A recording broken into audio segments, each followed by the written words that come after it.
একই দিনে নির্বাচন ও গণভোট করা চ্যালেঞ্জিং বলে জানিয়েছেন প্রধান নির্বাচন কমিশনার এএমএম নাসির উদ্দিন। কমিশনের ধারণা নেই কেমন হবে হ্যাঁ না ভোটের ব্যালট। এজন্য গণভোট আইন পর্যন্ত কমিশন অপেক্ষা করবে বলে জানিয়েছেন প্রধান নির্বাচন কমিশনার। 4 গুণ শক্তিশালী এনজাইম ও অধিক ফেনা সমৃদ্ধ অরিক সিলভার ওয়াশ মাত্র 70 টাকায়।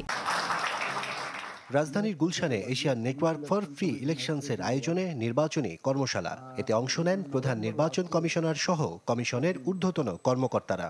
The challenges facing election management bodies. এ সময় প্রধান নির্বাচন কমিশনার জানান, আগামী সপ্তাহে আইন হবার পরই গণভোটের বিষয়ে প্রস্তুতি নেবে কমিশন। তবে একই দিনে নির্বাচন ও গণভোট চ্যালেঞ্জিং বলেও মনে করেন তিনি।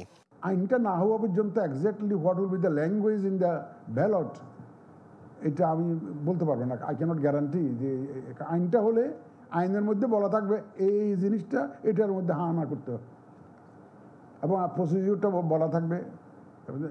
আইনটা না হলে আমার অ্যাকচুয়ালি প্রস্তুতিটা আমরা নেওয়া আমাদের জন্য ডিফিকাল্ট। সিইসি বলেন, বিগত 3টি নির্বাচনে মৃত ভোটারদের ভোট দিয়েছে অন্য কেউ। 21 লাখ ভোটার মারা গেলেও তাদের নাম তালিকায় থেকে যায় বলে জানান সিইসি। ডেড ভোটারগুলোকে আইসা একজন কেউ না কেউ ওনাদের পক্ষ হইয়া ভোট দিয়ে গেছে। আমি এক্সাক্ট নাম্বার বলতে পারবো না, পত্রিকা দেখেছি এবং আমরা তো প্রায় 21 লক্ষ ভোটার মারা গেছে বহু আগে, কিন্তু তাদের নাম তো রয়ে গেছিল ভোটার লিস্টে। তো এগুলো আমরা ওখান থেকেই বলা। আমরা তো মায়ানমারের সিটিজেনকে নীলফামারীতে পেয়েছি 18-19 জন নীলফামারীতে ভোটার হয়েছে।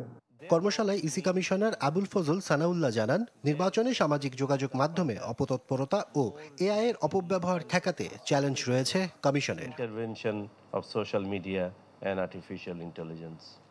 আশরাফুল আলম আকাশ, চ্যানেল 24, ঢাকা।